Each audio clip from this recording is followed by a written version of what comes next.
ఈరోజు ఈ కార్యక్రమానికి ఆహ్వానించి ఎలక్షన్స్ 10 రోజులని పట్టుమని 10 రోజులు లేదు.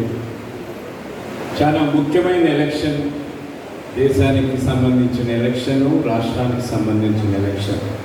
ఒక కీలకమైన నిర్ణయం తీసుకోవాల్సిన సమయం ఆసన్నమైంది.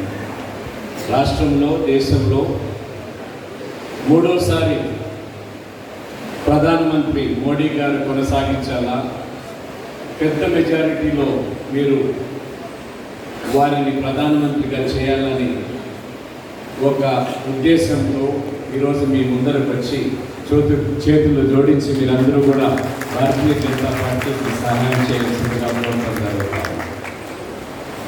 ఇక్కడంతా ఒపీనియన్ మేకర్స్ కాదు, మీరు 10 మందికి చెప్పే శక్తి ఉన్నవారు. వోకల్ సెక్షన్, వైశ్యాస్ అంటే వోకల్ సెక్షన్, ఎంప్లాయీస్ అంటే వోకల్ సెక్షన్. 10 మందికి మీరు చెప్పి వారి కన్విన్స్ చేయగలిగిన శక్తి కలిగిన వారు. చాలామంది లీడర్షిప్ గ్రామాల్లో ముందర నా పీలేరు కాన్స్టిట్యున్సీలో కూడా 10-12 గ్రామాలు లీడర్స్ వైశ్యాసే ఉండేవారు. ఇప్పుడు వాళ్ళంతా బెంగళూరు, హైదరాబాద్కి వెళ్ళిపోయినారు. వ్యాపార రీత్యా రాజకీయాల్లో లేరు, రాజకీయాల్లో తగ్గుతూ వస్తూ ఉన్నాయి. కానీ ఈరోజు మీరంతా ఫైనాన్స్కి సంబంధించిన వ్యక్తులు, వ్యాపారస్తులు కాబట్టి మీకు ఫైనాన్స్ గురించే మాట్లాడతాను. ఎక్కువ సమయం మీకు ఫైనాన్స్ గురించే మాట్లాడతాను. ఎందుకు బీజేపీకి ఓటేయాలి, ఎందుకు మోడీ గారికి ఓటేయాలి?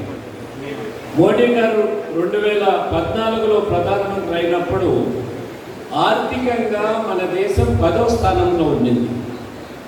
10 సంవత్సరాల తర్వాత ఈరోజు 5వ స్థానానికి మన దేశం ఆర్థికంగా తీసుకొని వచ్చారు.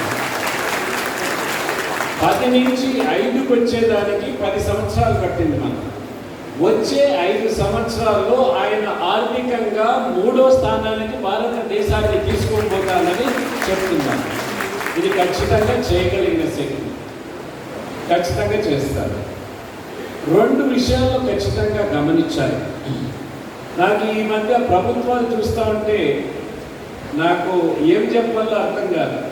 మీ దగ్గర ఈ ప్రభుత్వ నాయకులంతా కూడా ట్రైనింగ్ తీసుకోవాల్సిన అవసరం ఖచ్చితంగా ఉంది. ఏ విధంగా డబ్బు సంపాదించాలి, ఏ విధంగా కూడబెట్టాలి, ఏ విధంగా ఖర్చు చేయాలి. ఇది వైశ్యుల కంటే ప్రభుత్వం ఇంకా ఎవరి దగ్గర ఎక్కువ నేర్చుకోనక్కర్లేదు. ప్రతి రూపాయి కూడా సంపాదించిన దాంట్లో ఏ విధంగా భద్రపరచాలి, ఏ విధంగా దేనికి ఖర్చు పెట్టాలి అనేది స్పష్టంగా ప్రభుత్వాలు దారి తప్పిపోయినాయి పూర్తిగా. మాకు ఎక్కువ కాలం పనిచేసిన వ్యక్తి ఫైనాన్స్ మినిస్టర్ గారు రోసయ్య గారు. దగ్గర 10 సంవత్సరాలు ఆయన ఫైనాన్స్ మినిస్టర్గా ఉన్నారు. రోసయ్య గారు మా తండ్రి చాలా దగ్గర స్నేహితులు.